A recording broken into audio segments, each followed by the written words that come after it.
I can feel the cold world try to put me on my knees, and I feel all of the pressure to provide everything. So I keep my head down, work hard and believe that tomorrow will be better. Give it time and you'll see. But there's always a new fight, always a rough night, cause it takes a few tries to get something new right. When it's been a tough life, you need a new view sight to see what to do, like to make a new move, right? And I can feel the weight of the world that Yun na nga, sa kanyang headlight is bulb type pa rin naman to. Aggressive yung looks dito. Sporty looking. Talagang sa pangalan pa lang, sporty na talaga. Halos naka-telescopic fork tayo. And yung front fender niya is flexible yung mga ginamit ni Euromotor dito para sa kanyang mga fairings or sa mga plastic dito. So, sa brake niya, sa harap, is naka-drum brake tayo rito, naka-wide spoke tayo rito, Yuanqing yung kanyang brand, and yung size dito ay 2.5 by 17. So, air-cooled pa rin naman to, and Euro 3, aggressive looking pa rin yun nandito, side na to. Dito sa may pang-araro niya, kita pa rin natin yung ating makina rito. Sa headlight is kagandahan kasi dito, naka-LED na siya, halos lahat ng ilaw niya is naka-LED. Tingnan nyo yung design dito. Meron siya ritong park light. Then dito yung signal light niya sa taas. Split type, yung high and low. Yung kanyang headlight. Then ito yung itsura dito. Dito sa side, ang ganda diba? And naka-telescopic fork tayo rito. Yung front fender niya, hindi siya ganun kalaki. Maganda yung style na meron to. So naka-mugs, tube type pa rin naman to. Ang size dito ay 2.5 by 17. So maganda rin yung mugs nito. Ayan. Pero kagandahan din dito, gusto ko yung itsura nung kanyang disc brake. Napakalaki ng disc brake nito. Tingnan nyo naman. Grabe, meron siya mga wavy design. Naka dual path caliper tayo rito. And maganda yung paint job para sa kanyang mugs. Yuanqing yung brand nito. So, air-cooled pa rin naman to. And Euro 3 na nga rin pala to. Okay? 110cc. So, sa tipid, ito, isa to sa mga matipid. Kahit sabihin natin carb type to, matipid to kasi 110cc lang to. So, sa kanyang kickstart, meron pa rin naman. Di pa rin naman inaalis ni Euromotor. Kanyang foot peg, nation ng metal and rubber. Yan. So, sa kanyang rear brake pedal, malapad to. Okay? Yung alloy na ginamit, maganda. Yung body design. Makikita mo yung quality din dito eh. Nagandahan ako dito sa itsura nung decals niya. Hindi siya mukhang sabog. No? Tamang-tama lang. Tsaka maganda rin sa mata. Naka-swing arm. Dito naman yung suspension is naka-dual shock tayo rito. Hindi siya adjustable. And ito yung swing arm niya. Naka-drum brake din dito sa likod. Naka-wide spoke din tayo rito. Ang size dito ay 2.75 by 17. And yung style ng ating tambucho, wala siyang cover. Yan. So para sa font, dito sa side na to, maganda yung font na ginamit dito para sa sport. Sharp design din dito. Meron siyang open part dito. Para sa kanyang aerodynamics, maganda yung body design dito. Meron siyang parang carbon fiber finish. Mula dito sa baba hanggang dito. Ayan. So may kickstart pa rin naman tayo rito. Di pa rin naman inaalis yan ni Microbike. And yung style ng makina, merong MMC rito, yung kanilang logo. Yung kanyang rear brake pedal, smooth lang din, tsaka malapad yung ating datingan dito. So yung kanyang foot pegs, hindi siya napiplit, combination din siya ng rubber and metal. So, foot pegs para sa kanyang OBR, ayan, para sa kanyang OBR, is maganda rin yung alloy na ginamit dito, maganda yung paint job dito. Dito sa Microbike na to, sa side dito, yung kanyang decals, hindi naman siya ganun kasakit sa mata. Maganda yung niya, mukha lang siyang minimalist tingnan, diba? Yung ating tambucho, medyo payat dito. Pero meron siyang cover. Ito metal. Ito, metal din. Then ito, metal din to. Yan. So stylish yung datingan ng kanyang muffler. Ayan. Yan yung datingan niya. So, naka-dual shock tayo rito sa likod. Hindi siya adjustable. Naka-drum brake dito sa likod. At maganda rin yung mugs na ginamit dito. Same lang din ang style dun sa harap. You know, tapos dito sa grab bar, simple lang yung grab bar na ito. Yan. Pero aggressive yung ating taillight dito. Ayan o. Bulb type pa rin naman yan. Pati yung signal light niya is bulb type din. And yung kanyang reflector, meron tayo rito sa likod. Malapad yung ating rear fender. Ayan, flexible din. Tsaka matte finish.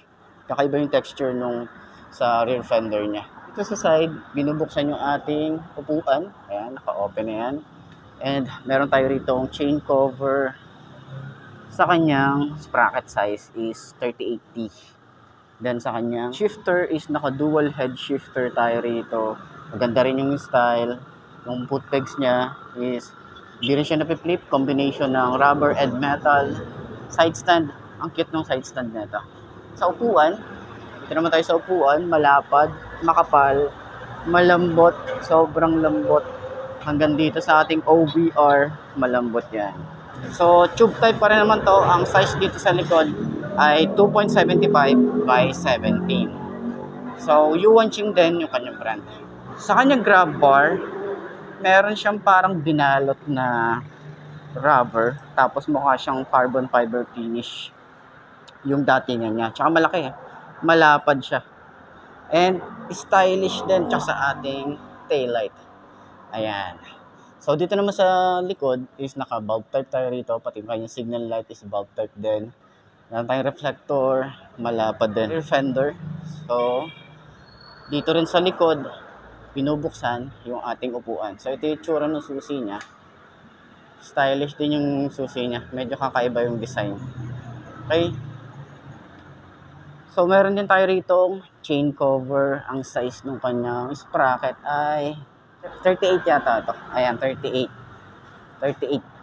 Side ng makina, yung kanyang shifter. Naka-dual head naman tayo rito. Maganda rin yung style dito. Sa makina, merong nakalagay din dito na microbike. And yung foot pegs is, hindi rin siya napiflip. Same lang din yung style doon sa kabila. Combination ng rubber and metal. Sa kanyang side stand, smooth lang din. Ayan. O, sa upuan, mukha din siyang premium tingnan. Maganda rin yung leather. Lambot ng foam. Ayan, malambot. Hanggang dito sa ating OBR. Okay. So, kagandahan din dito, meron din tayo ritong helmet hook. Yung compartment natin, meron siyang cover. Ayan yung itsura niya. Okay. Dito yung battery nilalagay. And then, kahit pa paano, meron tayong mapaglalagyan dito. So, sa fuel tank capacity niya, nasa around 4 liters. Naka-naked handlebar tayo rito. And, tingnan nyo naman, ganda ng paint job dito. Ganda ng quality ng paint. And sa mga switches niya, ordinary plastic na ginagamit ni Euromotor. So, dito sa side is naka-quick throttle na tayo. Switches niya lang dito, electric starter. Sa grip niya, makapit din to. Yung throttle, sobrang babaw. Kanyang lever, yun know, front brake. Ayan, malapad siya. Then lagayan ng side mirror. Dito naman sa side na to is naka semi-automatic tayo rito. Hindi naman naglabas si Euromotor ng declutch nito. So, dito sa side is yung on and off ng park light, headlight, and yan, off. So, high and low, signal light, busina, and then choke. Yan. Sa kanya ignition key, simple lang. Tapos ito yung susi niya. Medyo maliit lang talaga yung datingan. And naka analog type tayo rito. So meron siyang digital dito para sa gear indicator, speedometer, odometer, and then fuel gauge. And then pag naka high beam, left and right signal light. Ayan yung datingan niya. Tapos yung bati niya, ito yung datingan. Maganda, 'di ba? Ganda ng style dito, may mga lining din 'yan. Tapos, meron din tayong compartment. Nandito rin yung ating battery. Kahit pa paano, meron tayo rito mapaglalagyan ng mga basic tools. So, napansin natin, wala siya ritong helmet hook. Ito naman yung kanyang fuel tank is wala siyang cover dito. So, sana meron. Sana magkaroon, diba? So, dito naman, isa sa mga nagustuhan ko rin dito ay yung ating handlebar. Yun, diba? Naka-upright position tayo rito, naka-clip on. Ganda ng paint job, ganda ng kanyang finish. Simple lang yung ating ignition key rito. Tapos, Ang gusto ko rito, naka fully digital na siya. 110cc, naka fully digital.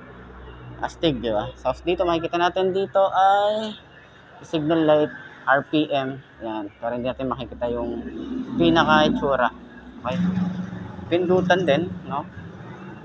Yan. Select and mode yata ito. So, sa mga switches niya is ordinary plastic na ginagamit ni Microbike. So, kagandahan, dito sa side, meron tayo ditong hazard. Yan, naka-built-in hazard na siya. Quick throttle. Okay, electric starter. Yung grip niya, makapit din, lalo yung part dito. Yan. Tapos, mababaw lang din siya. Maganda rin yung kanyang lever dito, malapad, smooth lang din. Dito sa side is naka semi-automatic nga pala tayo rito. Ayan. Dito ay yung on and off ng kanyang park light and headlight, high and low, signal light, busina, and then choke. Kasi nga, carb type pa rin naman to. Brace fast. Got a little blood in my mouth, I can taste that. And I've been beaten, bruised from the fight, ain't no fake out. Calluses, they grow from the pain and the days pass. But I will never give up, and I will never give in. Strength is all I got now, and damn it, man, I'm all in. So I'ma have to stay tall, never show I'm bleeding. When everything is too much, you will see me leading.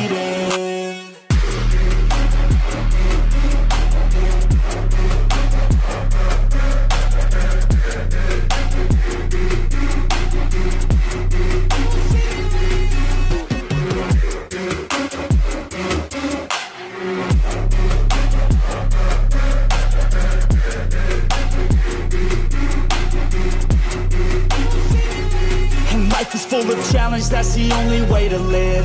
Dopamine is something that to get you have to give. In the moment it may suck, but that's the only way to win. Keep your... So yun nga mga boss, no, ito na ba ang motor na babagi sa'yo? Kung ito na nga ay markahan mo na at mag-subscribe ka na sa aking YouTube channel, i-click mo na rin yung notification bell para updated ka sa lahat ng videos na upload natin dito araw-araw. So laging tatandaan, wala sa brand ng motor ang itatagal yan. Kung di na sa pag-aalaga mo yan, tatagal yan, ayos na ayos yan. So, kita na lang ulit tayo bukas. I'm Mark D. Ciao. Maraming salamat sa inyo. Bye-bye.